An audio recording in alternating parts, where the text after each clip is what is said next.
water runs deep in Halifax Harbor, as deep as the currents of history that flow through the city. The echoes of the past are still clearly heard in Halifax. Cannons roar, soldiers march, but there's also a new electricity in the sea air, modern art, movie making, alternative rock, and rhythm and blues. It is this city of the past, on the edge of the future, that awaits 5 prime ministers and 4 presidents as they come ashore in Halifax. And now, live from everywhere in downtown Halifax, ATV News presents the Halifax Summit. Good evening, everyone, from what is, for the moment, and for the next 48 hours anyway, pretty much the center of the industrialized world. We're here just at the foot of historic Citadel Hill on the staircase that leads to Grand Parade, the parade square in Halifax. Pretty much the center of summit activity as the leaders of the 7 largest industrialized economies in the entire world converge on Halifax for a very important annual meeting at which many things are discussed, and yet many friendships are made, and many friendships are perhaps cemented. It has been quite a day in Halifax already. When one stops to think of it, ladies and gentlemen, we have here in our very midst and within a very few blocks of where I am standing at Grand Parade in Halifax, the leaders of every important country in the world, including this man, the newest member of the Summit Club, His Excellency Jacques Chirac, recently elected President of France, the longtime mayor of the city of Paris. President Chirac has just arrived at Canadian Forces Base Shearwater in East Dartmouth. He will, as the others have done, make his way to this part of the city. The Grand Parade bracketed there by St. Paul's, and on the other end of the parade square by historic Halifax City Hall. And not very far from where we're standing, of course, Summit Place, where this man, Bill Clinton, where our Prime Minister, Jean Chrétien, where John Major, the Prime Minister of the United Kingdom of Great Britain, where Lamberto Dini, the Prime Minister of Italy, where Tomichi Moriyama, the Prime Minister of Japan, where the leaders of all of the industrialized countries, Chancellor Kohl, President Yeltsin, and President de Santer of the European Union will meet over the next 2 days. It is indeed an historic time for Halifax. In fact, many I've spoken with here this afternoon say that Halifax may never be quite the same after all of this is over. Not that Haligonians and people who live in Nova Scotia will be changed by the experience, but that perhaps the rest of the world will have its view of our community, our metropolitan community, and our maritime community greatly changed by all of this attention and by what is one of the major economic events in the history of the whole world. And once again, it is going on right in our very midst.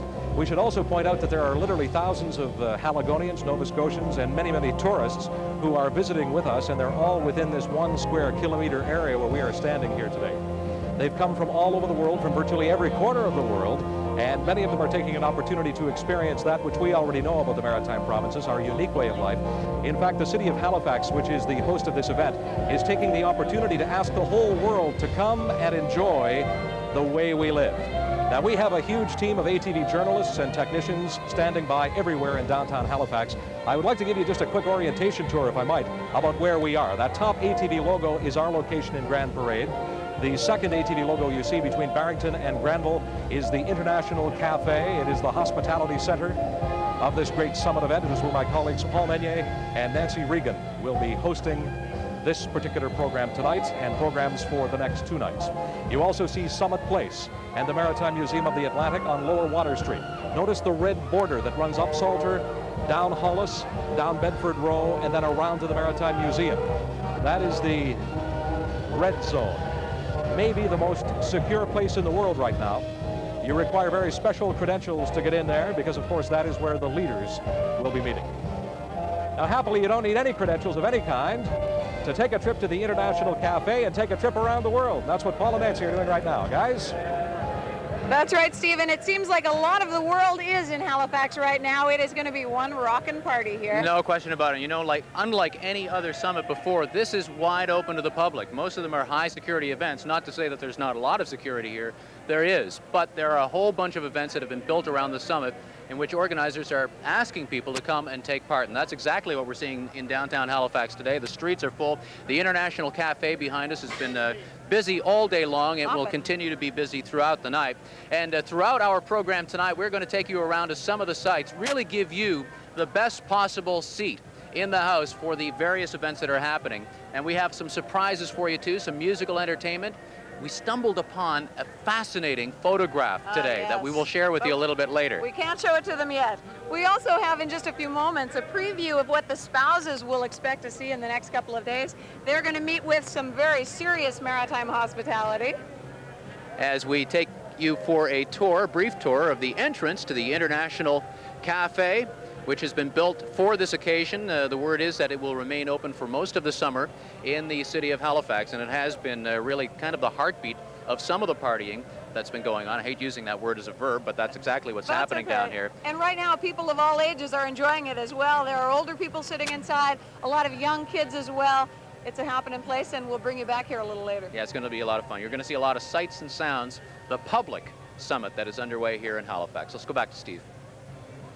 Lots of activity at the International Cafe at the corner of Barrington and George. Come on down. It is not raining. Happy to report that meteorologist Steve Weigel has worked his magic, and we have a lovely afternoon here not far from the Halifax waterfront. Of course, we're here because there are so many stories to tell and so many leaders to tell you about. There's been virtually a non-stop parade of presidents and prime ministers from Bay Shearwater east of Dartmouth all the way into the downtown area. Stop to consider, if you will, that within a few blocks of where we are standing, all of those leaders, all of those very important world newsmakers are now congregated. It's really an amazing time for Halifax and an amazing time for the Maritime Provinces. All of our leaders except Boris Yeltsin have now arrived. ATV's Janice Landry has been following this parade of leaders, and quite a parade it has been, Janny. You're live now, of course, in the red zone, Jan. I certainly am, Steve. I am here in the red zone at Summit Place, and around right now it seems very quiet, but it's what you're not seeing in this area. It's a very, very tight security area right now. The only people in here are specially accredited media personnel and dozens and dozens and dozens of police officers. This area is a marked contrast to what I was seeing earlier in the day down the other end of the waterfront at Salty's. As leader after leader arrived, there were thousands of people, a throng. They were very excited. I'm sure nobody was disappointed by today's pomp and pageantry. After passing through security, thousands of the curious lined the Halifax waterfront, anxiously awaiting President Bill Clinton's arrival. Who's this little fella? That's my little boy, Bradley. Does he have any idea of the excitement that's going on No, here? just all the people. So he doesn't know if he actually gets to shake the president's hand that it's the president of the United States. I'll get a picture and then show him when he turns about 15. And then he'll be in shock. Yeah.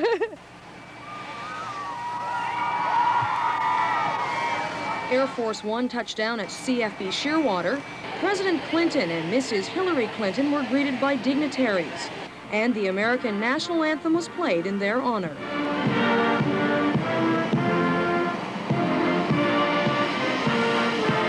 Across the harbor in Halifax, the excitement mounted for the president's arrival. Why are you into it so much? I don't know. I guess I'm just fascinated by these people, you know, and how many chances am I going to get to see these people in real life, you know? So you see them practically every day on TV, and I'm just very, very excited. A Coast Guard vessel brought the president to Halifax, where he disembarked in front of a huge crowd of well-wishers. After a brief stopover at historic properties, a huge motorcade then first whisked the president away, and then his wife, Hillary Clinton. It was also a busy day today for the other G7 leaders. Canadian Prime Minister Jean Chrétien, the chairman of this summit, held his first bilateral talk with Japanese Prime Minister Murayama. German Chancellor Helmut Kohl, who arrived early this morning, spent part of the afternoon aboard the Mar II on a harbor cruise. And there were other arrivals today. The chairman of the European Union, Jacques Santer, and Great Britain's Prime Minister, John Major.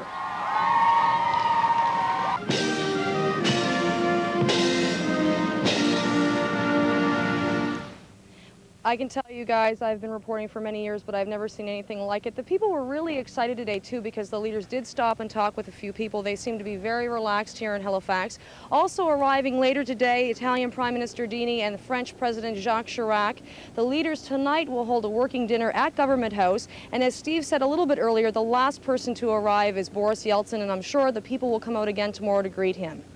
Certainly, Janice, you're a Metro Halifax person, born and raised here. Any sense of what's going on here? Steve, I think that the community has really come together with this G7 summit. In the stories that we've been doing prior to today for the arrivals, we've seen a real sense of pride in the community here in Halifax Metro, people cleaning up their shops and homes. And I think if one thing, the summit has brought the people together here. It sure has. Thanks very much, ATV's Janice Landry, live inside the most secure place in the world right now, the Red Zone. You know, Janice Landry was just saying we're all proud to have the summit here. Would you folks agree with that? Yeah. Lots of people here in downtown Halifax, all very, very proud, and a couple of very proud Maritimers right across the way. Paul and Nancy at the International Cafe. Hi, guys. Thanks a lot, Steve. I'm certainly proud. A lot of people here enjoying the sights and sounds, too. Also, a lot of people who've come downtown to stargaze. And, you know, they're not just interested in the world leaders, but also their spouses, their stars amongst themselves. Today was the first good opportunity to stargaze, and Mount St. Vincent University was one of the first stops for First Lady of the States, Hillary Clinton.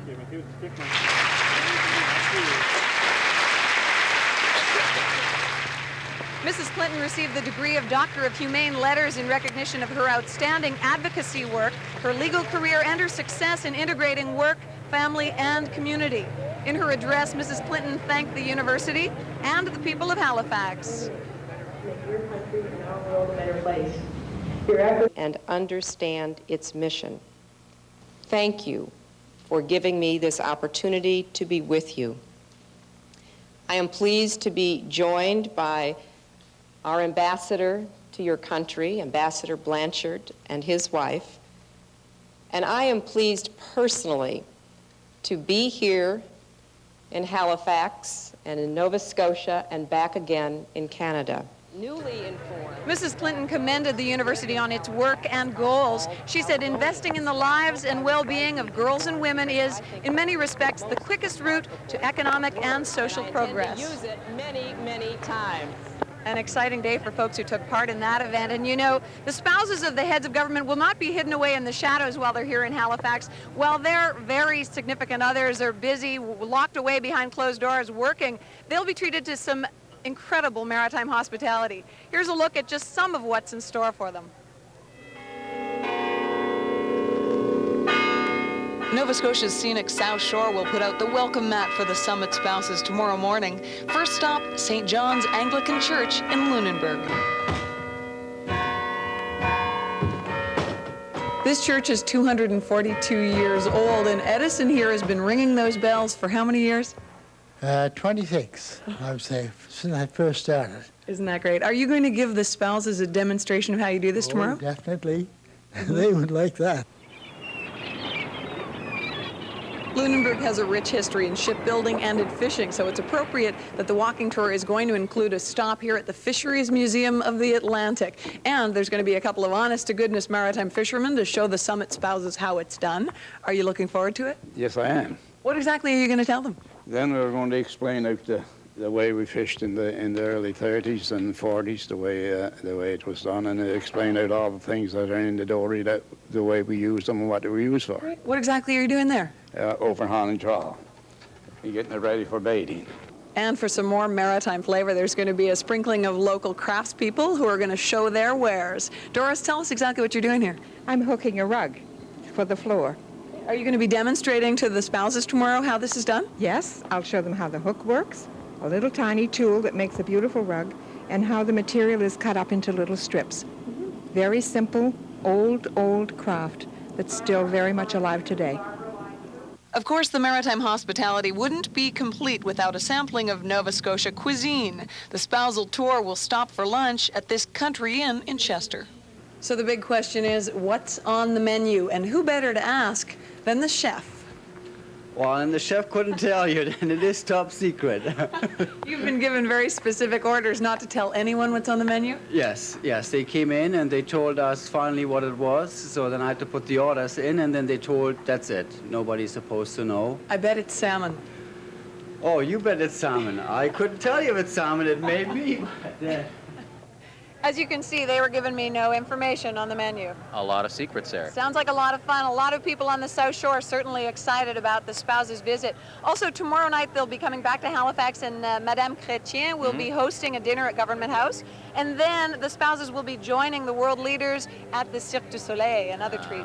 Okay, well, you'll be keeping an eye on that for us, of course. I certainly will. And we have ATV reporters throughout Halifax keeping an eye on the various events that are happening here. And one of those is the Summit Odyssey, which is really a trade show within the Summit. And Randy McDonald has been experiencing the Odyssey. Randy, what'd you find today? Well, Paul, the Odyssey is billing this as the best showcase for Nova Scotia artisans ever. And what a venue. In this Odyssey area, these artisans are showing us not only their wares, but how they prepare all of these crafts.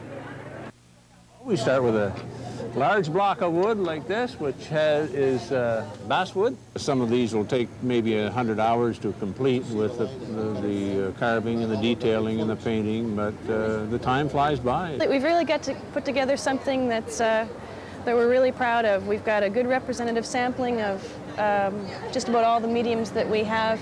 This is red osier, which is a material that we collect up near the Windsor area. It's used traditionally by the Indians in Saskatchewan for making baskets, but it's not used here by the Indians. I'm not quite sure why, because it does grow here.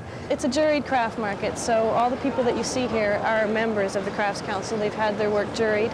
Jurying is basically your work is submitted to the Crafts Council, and it's judged on a number of criteria. My background in design is actually in architecture, so some of the pieces you might sort of see that. I get the stones and beads from all over the world. For example, in something like this bead right here comes from Bali. When I'm weaving them, I'm weaving with 3 strands of wool at a time, in 2 shuttles. They follow one another across. And of course, there's a pedaling technique that you have to use. But because I use 3 at a time, I can take one of those strands, for instance, and put in another color. There's all kinds of other talent on display throughout the Summit Odyssey sites. It seems that every corner you turn, there's somebody singing or dancing or just having fun. There's another living soul to run. Move me until the sun comes out and the sand. The craft exhibition runs through until Sunday. It is a must-stop, at least to window shop, on the Summit Odyssey tour. Paul? Randy, I was just taking a look over your shoulder at the huge screen, which is set up behind the International Cafe. Folks in the Grand Parade can see it. We're just going to pan up there, and you can just see the top of it over the top of the tent that's covering the International Cafe. It's really something else, the whole scene down here. Now, there was one other place I heard about today, down across from the Brewery Market. For people who are in Halifax, they'd be familiar with that site, down on Lower Water Street. And I hear that's an amazing place with all kinds of artisans and craftspeople. Festival and country fair, and they just opened it this afternoon, and they brought in 24,000 pounds of lobsters. That's a good start, and we'll try to get over there tomorrow to give people another peek at this great Odyssey tour. Yeah, we'll have some pictures of that tomorrow, and we're going to continue, of course, our tour of the Summit Odyssey and the showcase events and all of the spectacular entertainment that is happening as part of this Halifax Summit. Right now, let's go back to Grand Parade and Steve Murphy. Steve. All right, thank you, Paul. Thank you, Randy. The last of the Summiteers is now on an odyssey of his own, as has been the case with all of the Summit leaders. His Excellency Jacques Chirac, the President of France, is now making his way across Halifax Harbor. All of the leaders, with the exception of Chancellor Cole, have been brought to Halifax via the water. And we're going to show you exactly what that scene is like as it unfolds in Halifax Harbor this afternoon as we take a break. ATV's live coverage of the Halifax Summit continues in a moment with a quick course on what the G7 is really all about. What if we got into the center of Canada Post? 2 years ago, we did this in financing, the Altima from Nissan.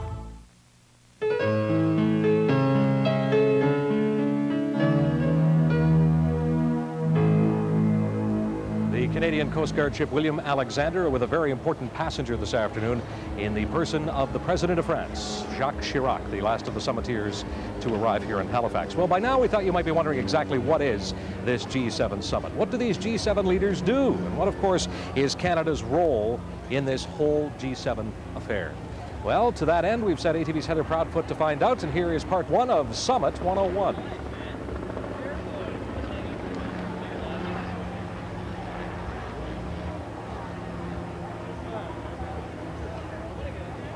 Do you know what G7 stands for? No, I haven't a clue. It's all the world leaders, but I don't know exactly what it stands for. Well, this is what it does stand for. Well, the G7, the name stands for the Group of Seven, and the Group of Seven is the 7 largest, richest industrialized countries in the world. And the reason that they get together on an annual basis is precisely because they share so many interests in common. You know, these are people who run their economies in roughly the same way. They're the market-based economies of the world. And it all began 20 years ago this very week in 1975 in Rambouillet, France. That's when leaders from the United Kingdom, the United States, the Federal Republic of Germany, France, Italy, and Japan got together to talk about the oil crisis. That meeting was so successful, they decided to hold another one the next year, and that's when Canada joined in. Pierre Trudeau was the first Canadian Prime Minister at the table in 1976 when the G7 met in Puerto Rico. The European community was granted observer status the next year. And in the aftermath of the crumbling of the Soviet bloc, Russia has been participating on the margins of the summit. As it struggles to shift to a market economy, Russia has not yet been granted participation in the G7 economic talks. But in Naples last year and here at the Halifax summit, Boris Yeltsin has been granted full participation in the political discussions. I think the fact that Mr. Yeltsin is coming is really important. I think it's important for his country, but for the rest of the G7 countries to sort of understand, have some input, and to sort of help if they can. Discussions at these summits have focused on everything from the oil crisis to inflation, agriculture, the environment, world trade, finance, security, even international crime. The G7, though, is not a decision-making body. It may issue policy directives, but it does not enforce, so some say its value is overblown. I think it's a farce. I see no particular reason. Everything that is going to be discussed is worked out by bureaucrats in advance. Others, though, say the summit's real value lies very simply in the fact that the leaders are meeting. A lot of people dismiss this, but the first and most important thing they do is that they talk.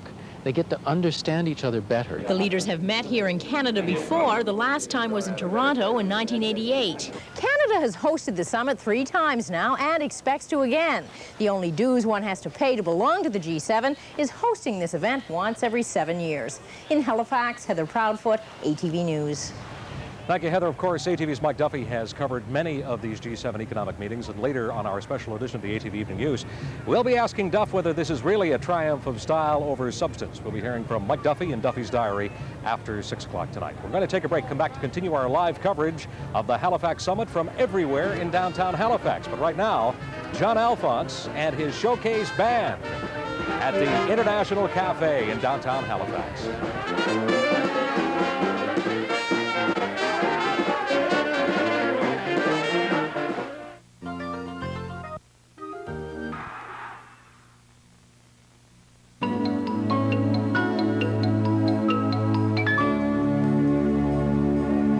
I frequently have opportunity to refer to my colleagues on the other side of the camera. You've just had a look at 3 of them, our floor director, our news photographer here, of course our cable puller, and our security guy. This is a big, big job, but it's a heck of a lot of fun, and I think Paul and Nancy, who are right across the street here at the International Cafe, would bear that out. Guys? Thanks, Steve. And here we are at the International. Well, you know, we're just a little discombobulated here because our special entertainment just walked through and the crowd went slightly nuts. We'll have them for you a little later in the program. Yeah, they're pretty good. In the meantime, you know, the G7 and the leaders, of course, are the main attraction. But as we've already indicated, there is a lot more going on here and a lot of people who are taking the spotlight. That's right. And, you know, most of the big names in the maritime entertainment industry are going to be appearing at some point during these few days as part of Halifax Summit Showcase. ATV's Tiffany Hussey has been checking that out, and she joins us now. Tiffany. Nancy, well, from now on, it's full steam ahead, as you can see and hear down here at the International Cafe. Everybody's having a great time, and as more people show up in town, more people are taking in the very fun and exciting maritime entertainment. Why can't they go past? That's his snake. Watch, look at he's balancing it on his foot. Juggler and musician Bump Flingo dazzled these youngers today with his magic and bicycle tricks.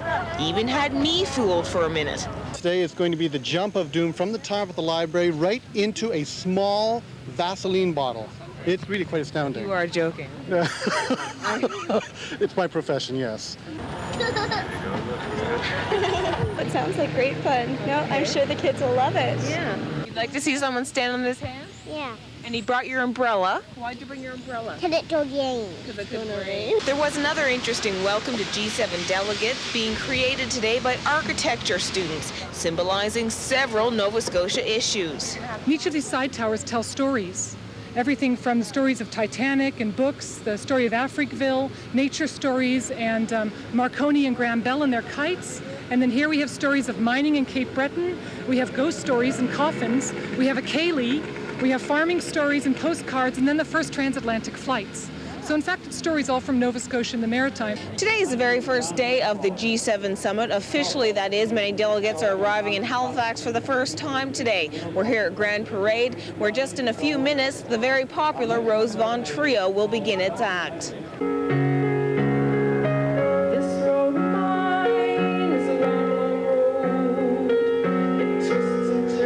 Highland dancers also had visitors clapping and stamping their feet.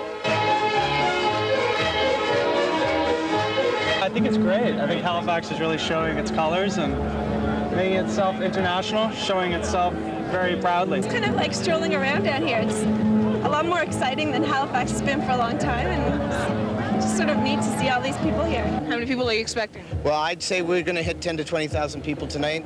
You know, the weather seems to be clearing off a bit. It's hot. Should be fine. So everything is going ahead as planned tonight, and luckily the weather has cleared up since yesterday. Organizers are planning big events for across the street at the Grand Parade tonight, starting off at 8:15, Afro Musica. If you like calypso and some reggae, you can catch that. The Nova Scotia Mass Choir, and at 10:45, Teresa Melanfon. They're expecting a lot of people. It's going to be a great show, and the excitement here is already building, as you can see. An incredible lineup of talent, no question about it. I know I'm going to be at as much of it as possible. How many other people are they expecting? Well, organizers this afternoon were saying that since the weather's cleared up, no more rain, at least 20,000 people will be out on the streets tonight. Wow. All right, terrific. Thanks, Tiffany.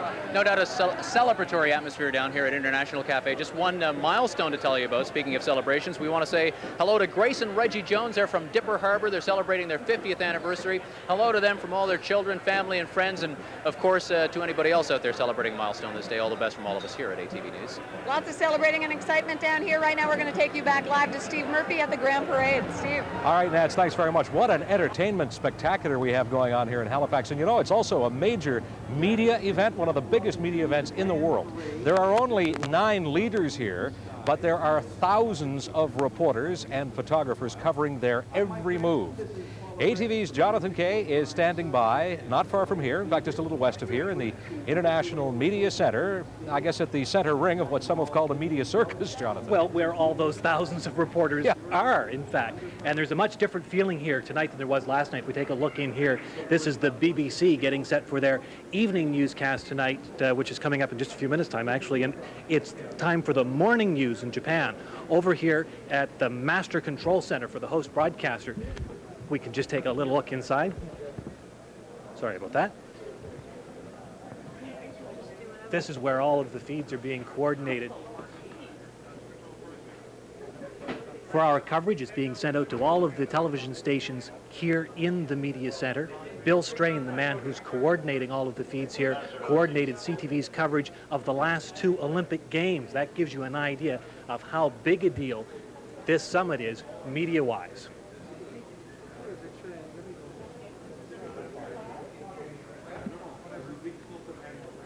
All right, Jonathan, it certainly is a major media event. And once again, it's also a great public event because while there's a great deal of security in downtown Halifax, there's totally free movement in this beautiful area where we are in the restored Grand Parade area. And of course, if you're lucky, you get a seat in the International Cafe for maybe a cup of coffee or, well, perhaps some other potent potable. We're going to take a break as ATV News live coverage of the Halifax Summit continues from Grand Parade and everywhere in downtown Halifax in 2 minutes from now.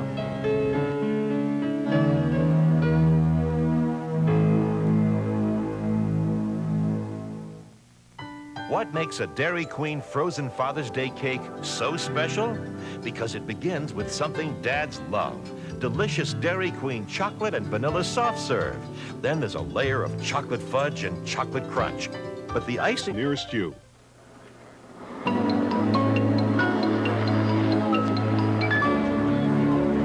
ATV News Live, the newest of the summiteers, the President of France, Jacques Chirac. All 7 of the world leaders are now within a very few blocks of our broadcast position in Grand Parade. You see Mr. Chirac being greeted by various members of the receiving committee and delegation now that he has arrived in the city of Halifax. This, of course, a very important ceremony, the feather ceremony with the leaders of the Mi'kmaq Nation. This is something that all of the world leaders have been afforded. This is a great honor from our Mi'kmaq leaders. All right, the man of the hour is here. I am speaking not in this case of President Chirac or President Clinton. They are critical to the summit. But here is the man who's most critical, in terms of the weather anyway, and a man that we're all hoping is going to provide us with some great weather. Although, show everybody the inside of that umbrella. You have to see this umbrella. He has an umbrella with him, but there's always blue sky over meteorologist Just look at that. Steve Weagle. Here he is with our maritime forecast tonight. Steve. Never rains on the weatherman. Anyway, Steve, let's take a look at the weather across the world right now. Here's the G7 with all the countries, and we've got for Ottawa, sunshine and 22 today. Paris seeing cloudy skies and 16, much the same in Bonn, a couple of degrees cooler. Rome is sunshine and 22, and for the rest of the G7 plus Moscow, we're looking at 22 and clouds for Tokyo, much the same for London, a little bit cooler. Washington, 25, and sunshine at Moscow, seeing a few thunderstorms today, and 24. All right, let's start off with the jet stream. A big wavy pattern of the jet today, crossing across the Maritimes. We have very, very warm temperatures out west. They're seeing a heat wave through the prairies now. 35 degrees in Winnipeg tomorrow. Just unbelievable weather. Across the Maritimes, we've got a little bit of cloud out there. A frontal system is continuing to push through, and we've got a little bit of cloud. You can see it there on the close-up, pushing through New Brunswick. A rather dismal day there as far as the weather's concerned, with a lot of drizzle, and we've got some clouds starting to push out of Nova Scotia, and really we're looking at sunshine for the next couple of days across the Maritimes. Here's a satellite loop, and watch how this system is pushed out in the last 24 hours, and then we're pushing a lot of clouds still into New Brunswick, but things are shaping up. Systems map for tomorrow showing one system pushing off to the east into the Gulf of Labrador, and then we're looking at another low, which will be just to our west by tomorrow evening. And then during the day on Saturday, a cold front slides through. Now, we're not looking at a lot of precipitation with this, but there is a chance of a shower, first in New Brunswick and then later in the day for Nova Scotia and for Prince Edward Island. And then for Sunday, as that pushes out, more sunshine in store.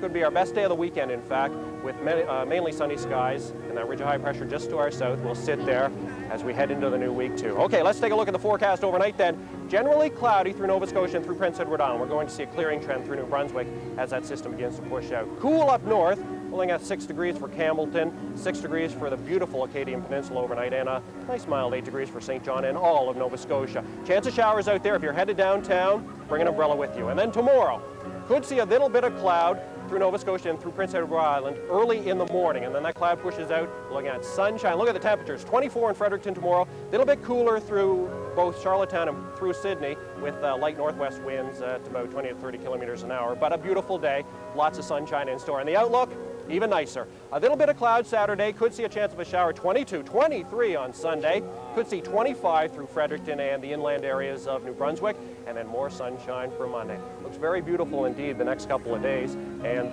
lots of sunshine in store. Lots of sunshine, and I don't know if you folks at home are going to believe this, but no sooner did you start with the forecast than the sun came out, and it's almost blinding at this stage for the first time in a week. You've got friends in high places, Steve, I think. Thanks very much. Meteorologist Steve Weagle. The sun is out here now ever so briefly, but perhaps to stay in downtown Halifax. As we continue with ATV News live coverage of the Halifax Summit, we're going to take a break. Come back with more of the fun and excitement as President Chirac continues his tour of historic properties in downtown Halifax. Back in just a couple minutes. Now playing. Let's go in the media center. We mainly use telephone lines, telefax lines, mobile telephones, of course. We are bringing a special telecommunication team, and a delegation will arrive on Thursday, the 15th of June. For the next few days, the world will see what Nova Scotia can do. So will you. We believe that the groundwork that we've laid for the summit will help prepare Nova Scotia for the 21st century. Please stay tuned. I'm Star Dobson on the Dartmouth waterfront at the site of the newly constructed World Peace Pavilion. This project actually began 6 years ago, but fittingly enough, it's ready to be unveiled for the Halifax Summit, and organizers say it couldn't have happened at a better time. Once there was this deadline for the summit, the city and the province and the Canadian government became very excited about the project and thought it would be such an appropriate time to unveil it. Dartmouth's Metro Youth for Global Unity are responsible for this unique display, showcasing rocks and bricks from around the world. The rock was to symbolize the earth we all share, and the brick was to symbolize our ability to shape and change and shape our future. Volunteers are busy with finishing touches. They just visioned the future, and it's here now. And it's here for the world to see. Exactly. For me, it has to do with hope and the kind of world that I want to live in and the kind of world I want my children to be able to live in. The rocks are very diverse, some expensive, others rare, but all historic. This site where it was taken from has had limestone extracted from it, and bricks have been made since 1060. They've been using this kind of limestone to make cathedrals, to make fortresses, to make castles, literally all over Europe. The pavilion will officially open tomorrow morning, and organizers are expecting it will be bustling with activity all weekend as summit visitors come to see a little bit of history. In Dartmouth, Star Dobson, ATV News. This G7 update was brought to you by MT&T, official communication supplier to the Halifax Summit. And we're back here at the very busy International Cafe. It's time now for ATV on your side. Yvonne Colbert is on the Summit beat right now, and she's got some helpful hints for people in the Summit area. Well, hoping to get downtown, Nancy. It's a zoo down here, but there are ways to make the trip and to make it painlessly and inexpensively. Has ever seen parking this restrictive? Never before. And if you've been to the downtown core over the past 24 hours, you'll know that's no exaggeration. What do you say to someone who is going to take their car and try to maneuver down there? Well, I guess good luck. That's because if you park in a no parking zone, you can be certain your car will be ticketed and towed away, resulting in a hefty bill to be paid before you get it back. Walking is the best way to get around. Metro Transit has been working hard for 6 months now to ensure you can get to your destination and enjoy the G7 events. We've got 1,100 free parking spots where people can park their cars and get on a regular bus route to go downtown. As well, ferry and bus schedules have been beefed up, and the best news of all is that much of it is free. Free at Thursday and Friday nights after 6, and that includes buses, all buses, ferries, and Accessa buses as well. So it should be pretty easy for someone to pick up the phone and find out where they can catch a bus or when the ferry's running. That's right. We've publicized the number. Again, it's 421-6600. Call if you have any questions about the service, and we're anticipating. And that's the all-important number, Nancy. It's listed in the phone book under Metro Transit.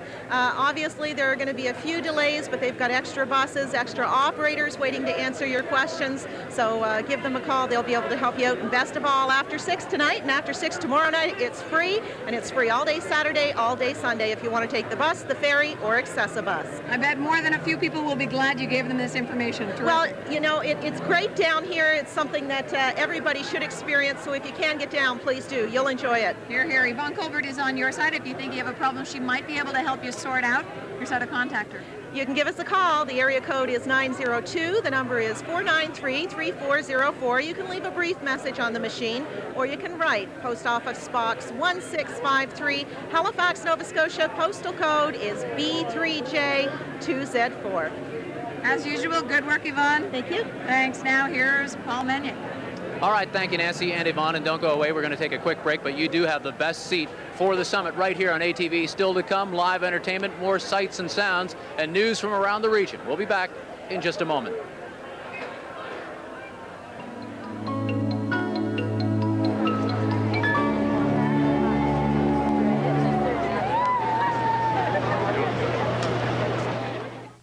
Hi, I'm Shelley Ham.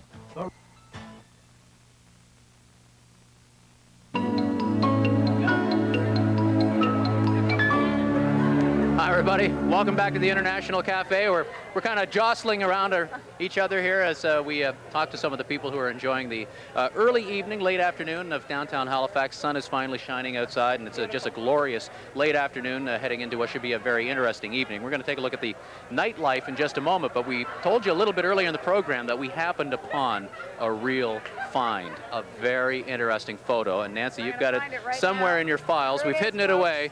And here it is, folks. Check this out. This was snapped in the streets of downtown Halifax. Taken by I think you'll recognize this guy. Maurice Crosby. Isn't that a terrific photograph?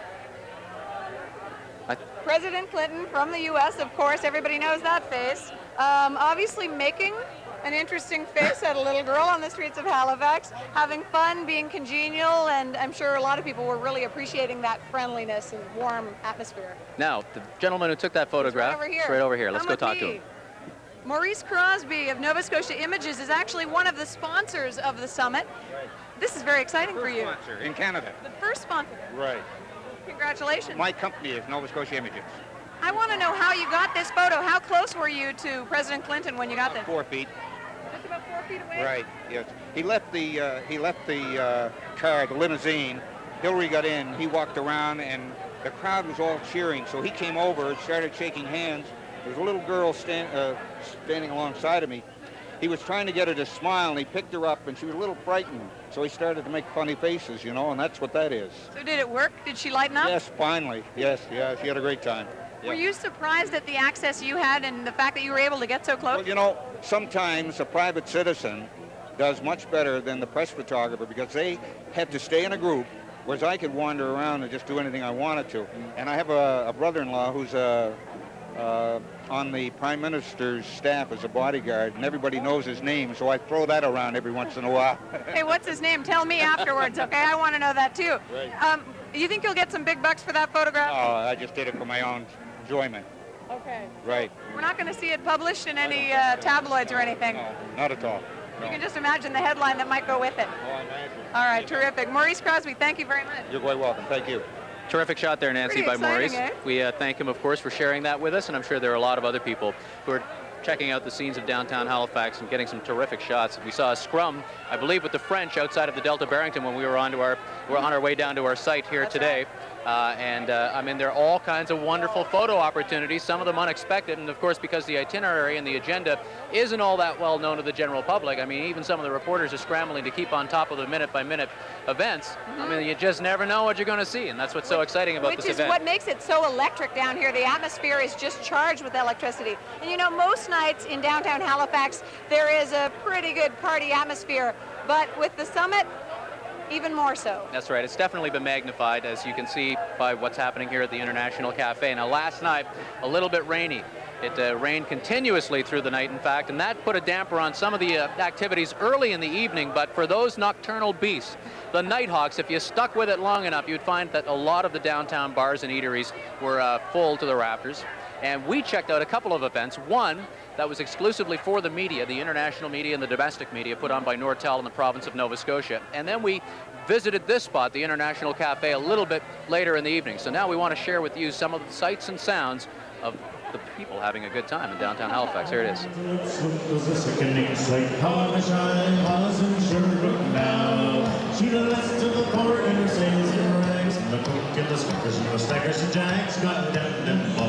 I was told we cruise the seas for an American gold. We fired no guns, shed no tears. I'm a broken man on a Halifax pier, the last of pirates' privateers.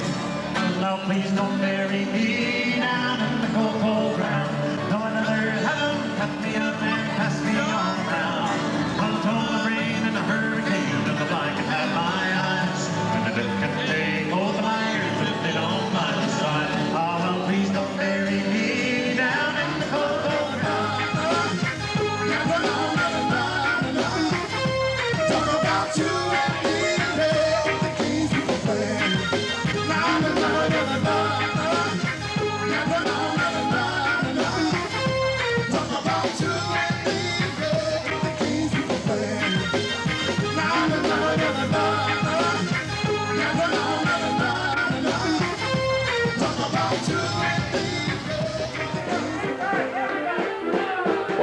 the scene last night at the International Cafe, and here we are live on a Thursday evening with the John Alphonse Strolling Showcase Band. Let's listen to these guys. They're great.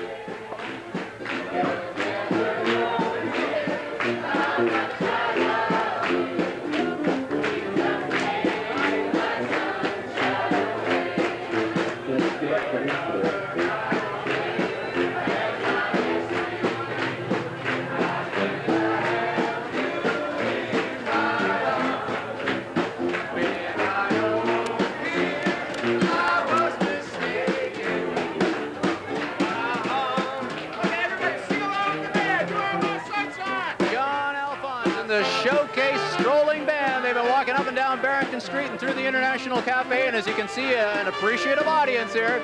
Our coverage of the summit and all of the fun that's happening around it continues here on the ATV Evening News, a special summit edition. Let's head over to Grand Parade and Steve Murphy. Steve? Well, I have to tell you, I like the tune the Alphonse Band is playing. Please don't take my sunshine away. It's a sunny afternoon here in the beautifully restored Grand Parade. $665,000 has been spent renovating this central part of Halifax, the Parade Square, including, and look at this, a beautiful new granite staircase, 30 square meters. I guess by the old math, that's about, what, 33, 34 square yards of beautiful new granite that leads here down into the Grand Parade, which has always been the historic heart of this garrison town. We're going to take a break now, come back with more as we continue our coverage of the Halifax Summit, live everywhere in downtown Halifax, here on the ATV Evening News.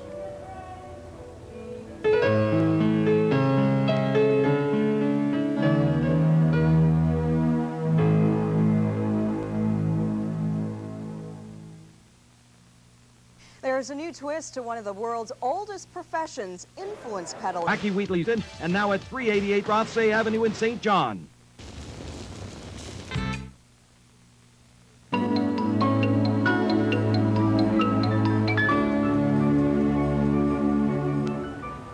Prime Minister Jean Chrétien now begins his official duties as host of the 1995 G7 Summit. These pictures live from Government House. Usually the residence of the Lieutenant Governor of Nova Scotia for the purposes of the summit. It is the residence of the Prime Minister of Canada, and also where the official reception for the dignitaries is now taking place. This location, for those not familiar with Halifax, about 4.5, maybe 5 blocks south of the Grand Parade location, so clearly this is very, very central to what is going on as the G7 gets underway. This is the welcoming reception. All of the world leaders are being greeted here by the Prime Minister. Of course, the official business will begin tomorrow, but many would say that what is going on there at Government House tonight is just as important, that many of these friendships, many of the relationships that are being forged are indeed very, very important to the conduct of world business. The Prime Minister with the leader of the European Union, Jacques Santer. He, of course, the former Prime Minister of Luxembourg, now applying his signature to official documents at Government House in Halifax. And once again, this is a scene that will be repeated throughout the next few minutes at this historic building in the heart of historic Halifax. This is ATV's live coverage of the 1995 Economic Summit from many locations in downtown Halifax. And we are joined by our entire ATV News team here in the downtown area for our continuing coverage. A program note for you, special edition of the ATV Evening News tomorrow night at 5 o'clock, and then a special edition of the ATV Evening News weekend at 6 o'clock. In addition, of course, Fons Jessen has the ATV News 1 broadcast tomorrow from this location in the heart of downtown Halifax. We are very proud to be the official summit station in the Maritime Provinces. And for those of you just joining us now, our coverage of the 1995 summit continues.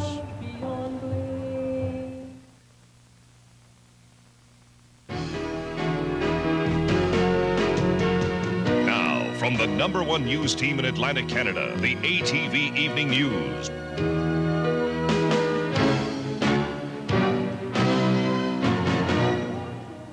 Good evening, I'm Steve Murphy from Grand Parade in downtown Halifax. The leaders of the world's 7 largest industrial nations are now just a few blocks from our broadcast position here in Grand Parade. As we showed you just a few moments ago, all 7 are being greeted by the Prime Minister of Canada, the Right Honourable Jean Chrétien, at Government House in downtown Halifax. This, of course, the social part of the schedule. Let us now begin our coverage of the day's events with ATV's Rick Grant inside the Red Zone at Summit Place with a comprehensive look at all of today's pre-summit activities. Rick? Steve, most of the meetings dealing with the G7 summit will be held here at Summit Place on the Halifax waterfront, although tonight's working dinner will be held at Government House just a short distance from here. It's normally the residence of Lieutenant Governor Jim Kinley, but it was taken over by Jean Chrétien, the Prime Minister, for this summit.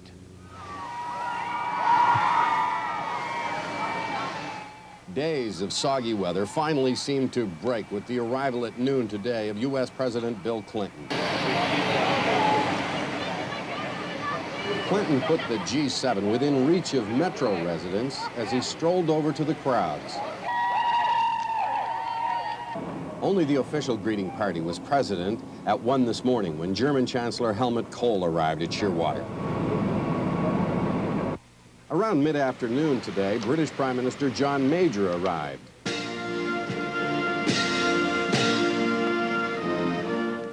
French President Jacques Chirac was the last of the G7 leaders to arrive for the Halifax summit. There was a flurry of activity amongst the world's leaders in Metro late this afternoon. Just after British Prime Minister John Major arrived, U.S. President Bill Clinton was already meeting with Japanese Prime Minister Tomoichi Murayama at Dalhousie University. Their meeting, which dealt with a looming trade dispute between the two nations over automobiles, could trigger U.S. tariffs on Japanese luxury cars a week after this summit. Although Canadians sympathize with the Americans, Finance Minister Paul Martin does not favor protectionism by any country. Nobody benefits from trade fights, from protectionism. And I think that the reason that Canada is so strongly behind the WTO is for exactly that reason. I mean, what we really want are international rules to govern the way that countries trade with each other. And while Clinton and Murayama try to head off a battle over cars, Prime Minister Jean Chrétien and British Prime Minister John Major, who have UN troops in Bosnia, are dealing with renewed fighting around Sarajevo. I discussed the problem with Prime Minister Major. We are still reviewing the situation, and we have not made a decision. I think what people ought to bear in mind is the tremendous contribution that Canada have made right from the start of this enterprise. There are very few countries around the world that when the United Nations has needed people in difficult spots that have provided them as readily, as freely, and as courageously as Canada. Canadian officials don't believe the Bosnian issue will get on the summit agenda until after Russian President Boris Yeltsin arrives tomorrow.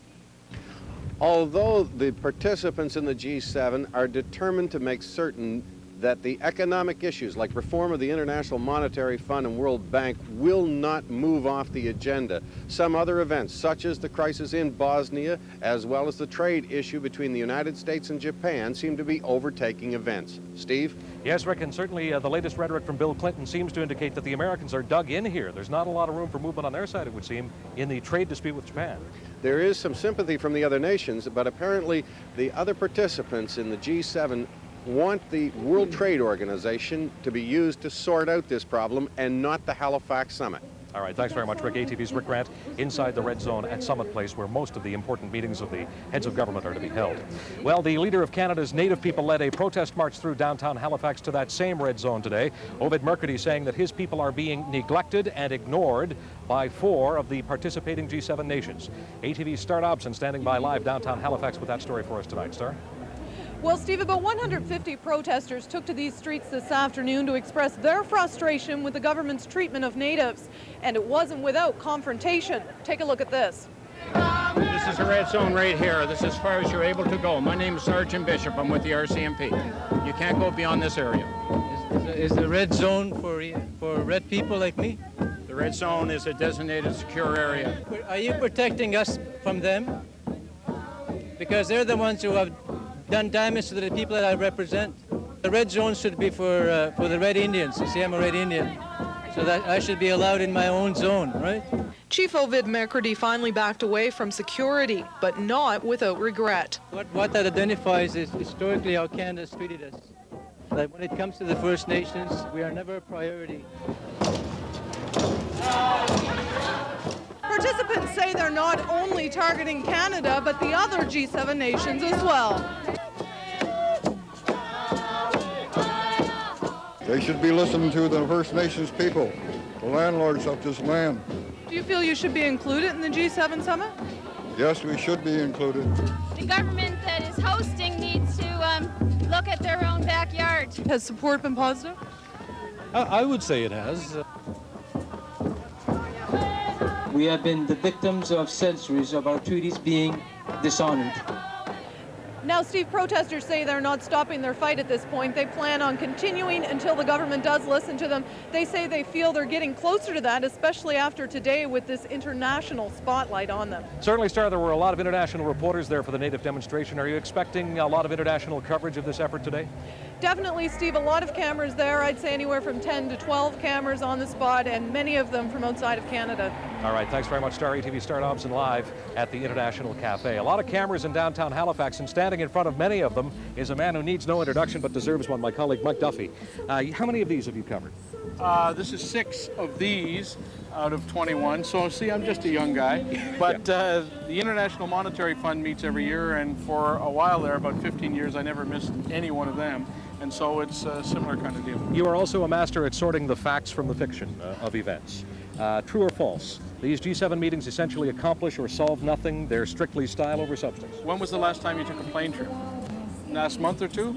The reason you go through a metal detector, a scanner at the airport, is because of a 1979 or 80 summit meeting at which the Big Seven decided this was important to stop airplane hijackings. Yeah. And when was the last time we had a plane hijacking? The list goes on and on and on. It's easy to knock, it's easy to be negative and say we should call it off, but the fact is, if we didn't have this thing scheduled every year, the international negotiations would be about whether or not we're going to have a meeting. Right. Now they know we are going to have a meeting every June, so they concentrate on the content rather than whether or not. So you place a very high value on pressing the flesh, on Chirac walking in and meeting Clinton and staring him in the eye and saying this is our position on this issue. Absolutely, and backing me up on that is the Hollywood movies. Think of Dr. Strangelove, think of The Hunt for Red October. Sure. Those movies are based on the premise that without communication, because of miscommunication between superpower leaders, we almost go to war. They don't have that problem when they get together and hoist a moose or whatever. Or whatever they'll do Perrier at Government water. House today. Yes, Perrier, I'm sure. I have a very, very sensitive question for you. Why Halifax?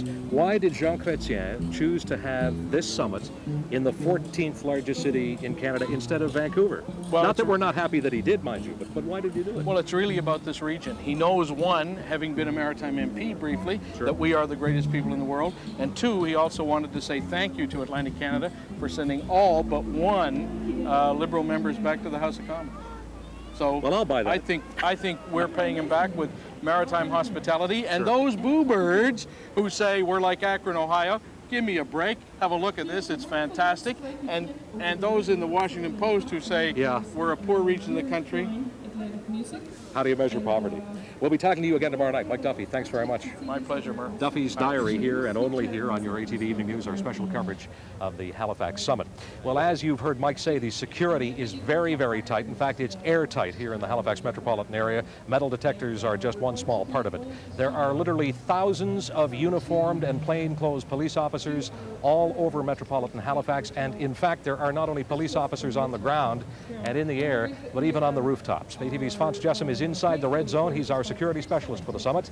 How tight, airtight is that security tonight, Fonz? No question, Steve. This city is locked down tighter than any city in the world. You mentioned the rooftops behind us. They've all been secured. There are boats currently patrolling the harbor at high speed. Above me at the moment, a fixed-wing aircraft and a helicopter patrolling the red zone. There are thousands of security officers. Some you can see, many you cannot. They are all linked, though, to one high-tech security center, which is keeping the officers in the field tied to the officers in charge. Monitor number 3 is a feed from an airborne camera system we use. This airborne camera system helps us review security on the motorcade routes. This is the RCMP Command Center. It has been set up for the summit and employs the latest in communications technology. The people here are responsible for reacting to any threat to the world leaders attending the summit.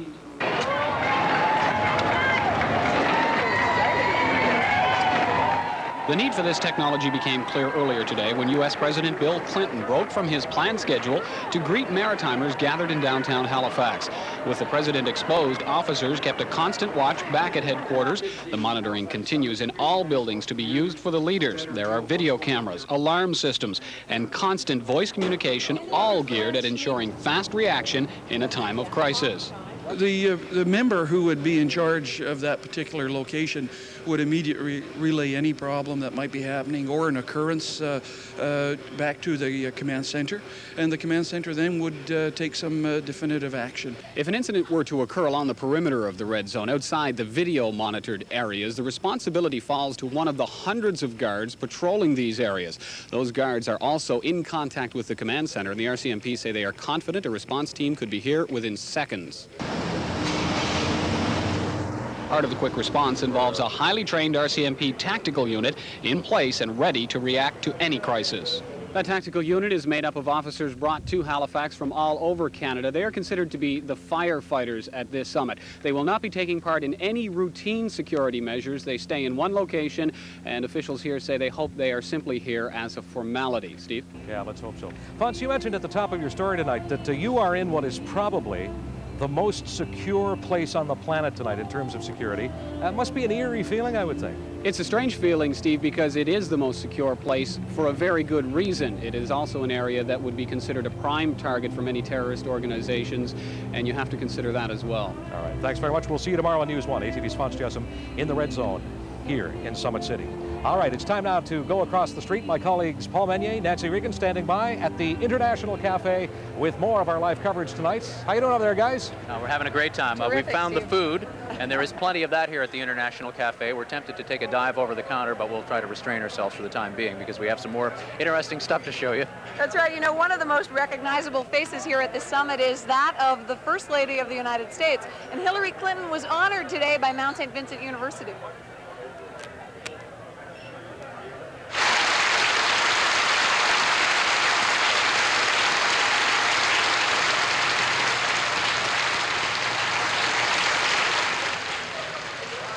Mrs. Clinton received an honorary doctorate of humane letters.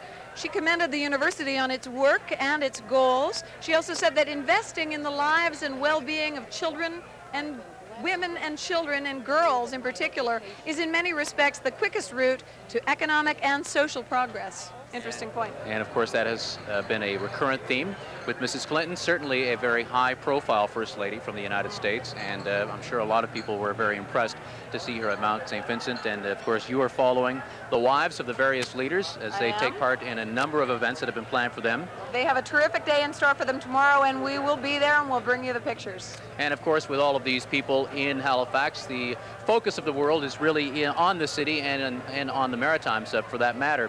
But the question is, what is the world saying about us? That's right. ATV's Jonathan Kay has been on the Wolf Watch. He joins us now live. Jonathan.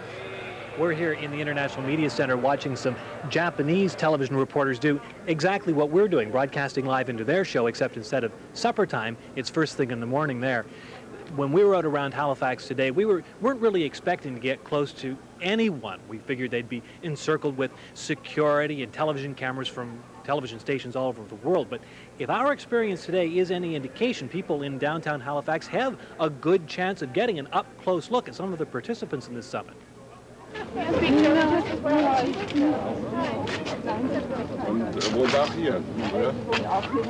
You never know whom you're going to run into in downtown Halifax this week. We bumped into the German Chancellor out for a stroll.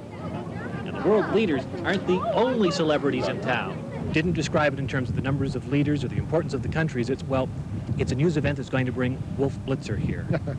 Well, that's obviously exaggerated, but it's flattering. With a June 28th deadline for... The White House press corps arrived today, including such high-profile reporters as CNN's Wolf Blitzer. I wonder if we can get another one. I heard one everywhere, see him in the newspaper and stuff. And we couldn't really, haven't seen anybody else yet, so come out and see who you can. The leaders, the politicians are here. They're in one category, but the world media has arrived. We've watched them for years, and I think people just like to come out and watch them do their job. Because there are so many people in downtown Halifax, there is no way that thousands of media organizations in town for the summit could send reporters and photographers to each event. So This is what they've done instead. If you take a look at these photographers here, they're members of what's called a media pool. Organizations get together and send a photographer to each event, such as this one, then share the material when it gets back to the media center. As a cameraman, when you find out that you've been assigned to the pool, is that, hooray, I get to be in the front row, or is that, oh no, I've got to go with the pool? Which way? That means there's a lot of work because you follow him everywhere he goes and you cover all of his events. And if you miss the shot, everybody misses the shot. Everybody misses the shot. Reporters and photographers not in the pool spread out over the city today, taking advantage of the sunshine after a few days of rain. Yes, it's very difficult to work because the weather is very changing. Many raining yesterday evening, many sun. It's good, the sun, and many noise because the planes and the cars and the policemen. So it's very difficult. But it's a job, and we must do that. And that's what Halifax looks like right now on the morning news in Japan. One interesting thing about summits is because the meetings themselves are private and everything else is on television, a lot of the reporters who are in town for the summit will do most of the reporting from the media center. They won't leave. They'll simply watch everything that happens on the feeds that are coming through here. Fascinating stuff. Yeah, no question about it. I think, as people in the business, we've become a little bit, I wouldn't say starstruck, but we're certainly watching what the other people are doing. I was down at the media center at Metro Center last night in between visiting some of the night spots and ran into people I knew and, of course, eyeballed some of the equipment they have because we're always quite interested in technology in our business. And it's terrific that those people are here. Of course, the focus isn't going to be on tourism or building up the city. But of course, officials here are hoping that a little bit of that does sneak into the reports that go out right around the world. Right now, we're going to go back to Steve Murphy live on the Grand Parade. How are you doing, Steve? I'm doing fine. I got to tell you, it is a big show watching you two on that Jumbotron that looms large over the International Cafe. The big story here in downtown Halifax tonight, and this applies obviously to people who are watching us on the Atlantic television system and also those who might be listening on News Talk Radio 920 CJCH. Barrington northbound is not moving. There is a massive traffic jam here, and I'm going to show you the reason. About 5 blocks south of us, the residence of Lieutenant Governor Jim Kinley, Government House, is being used by the Prime Minister of Canada tonight to entertain the many dignitaries, the heads of government who are here. As you might appreciate, there are, well, let us say, no small shortage of limousines and police cars there as well. Our live coverage of the Halifax Summit 1995 continues from everywhere in downtown Halifax in 2 minutes, live on ATV.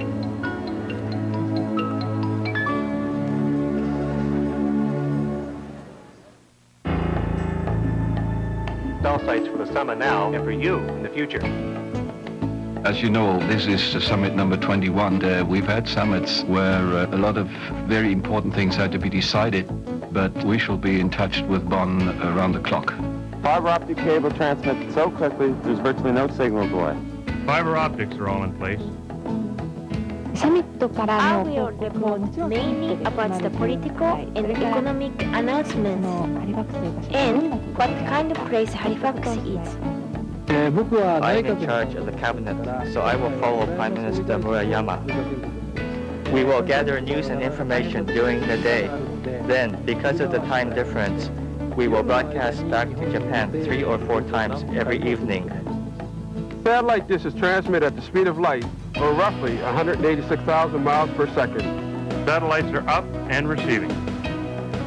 We will probably bring a good complement of gear to Halifax. It will be all video, probably 3 video edit bays, a mini control room will come along. Well, if we're talking in terms of total staffs of, say, the U.S. networks plus print journalists, it was probably upwards of 150, 200 journalists. Our 1,500 modems are capable of transmitting both print and video data. This is an historic time for Nova Scotia. The world's leaders are here, accompanied by their delegations, along with the international media. Today, the information highway starts and stops right here in our province. We welcome the world to Nova Scotia, and we welcome the opportunity to show what all of us can do for you now and in the future.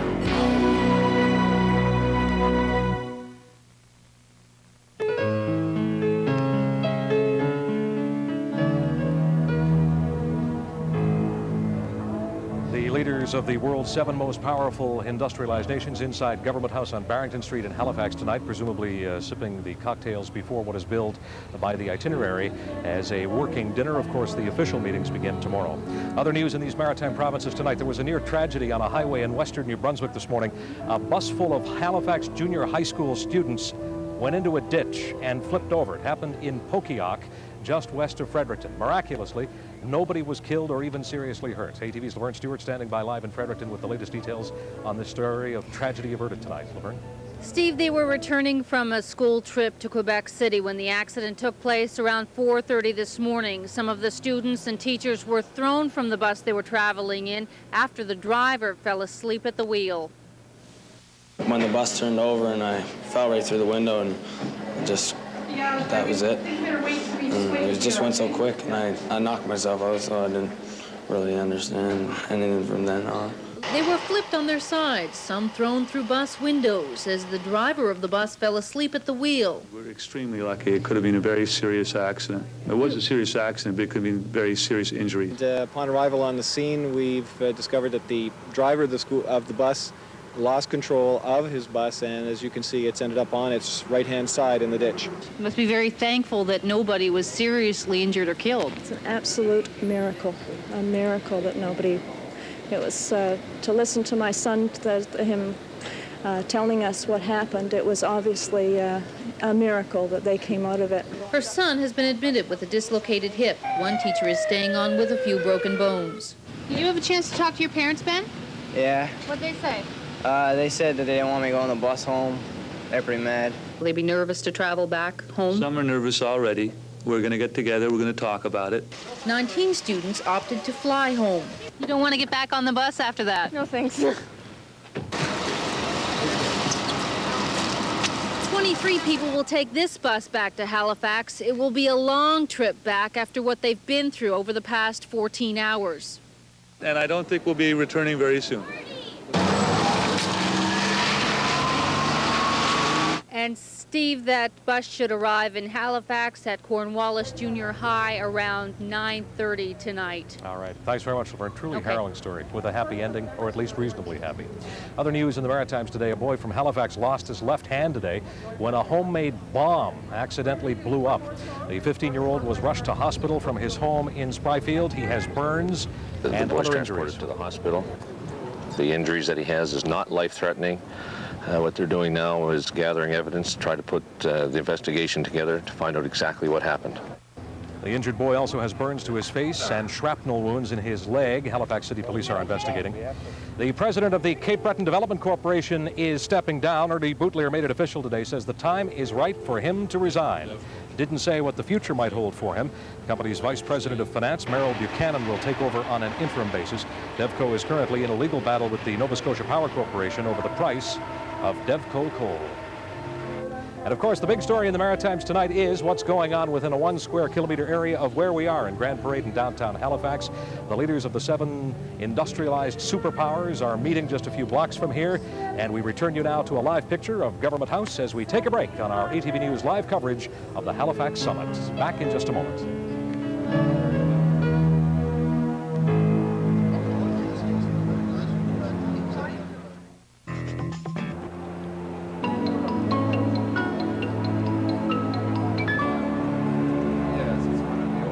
Prime Minister, the Right Honourable Jean Chrétien, Prime Minister for only 2 of these summits, but with a lot of experience as a former Foreign Minister, Trade Minister, and Finance Minister. Traffic update for you. The car that was there a few minutes ago is now there. So those public transit buses are on, and they're free. Why not use them to come on down and join us here in downtown Halifax at maybe the International Cafe? Nancy. Great idea. Thanks, Steve. The party goes on here, and of course, in the midst of it, a Cape Bretoner. Hi. Who met Clinton today? You want to tell us about that? It was great. It was a real honor. I really didn't expect to get to shake his hand, but it was so exciting. Great. And she said, hi. And I said hi, and he said hi. It was just great. I was so excited. Hi, Mom. We're going over to Paul Meunier now. Bye, Mom. All right, thank you, Nancy. And you're taking a look at the John Alphonse Showcase Strolling Band. John, thanks for bringing the boys down. Thank you very much, Paul. It's a pleasure to be here. We're going to have a great weekend here in Halifax. Everybody here at the International Cafe has enjoyed it. We're going to let them play it and entertain, and we're going to go back to Steve Murphy. Steve? Here we go. 1, 2, 3. Yeah. A little bit of Dixieland music here from the International Cafe live in downtown Halifax, where really all of the downtown is a carnival atmosphere. But tomorrow it is down to very, very serious business in this building, Summit Place, formerly Cornwallis Place in downtown Halifax. We take a break with a shot of that historic building, host of tomorrow's historic meetings, with an invitation to return in just a couple of minutes.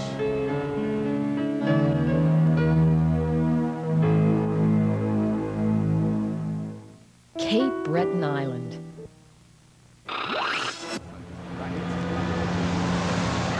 Right honorable gentlemen. On your left, the Prime Minister of Canada. On the right, of course, the Prime Minister of the United Kingdom of Great Britain. John Major, the latest of the leaders to arrive at Government House in Halifax for what is again billed as a working dinner tonight. The business portion of the summit begins tomorrow with the first meeting of the heads of government. We have a live update tonight at 8:54. That is our news for now. For my colleagues on both sides of our cameras, I'm Steve Murphy. Thank you and good night from Summit City.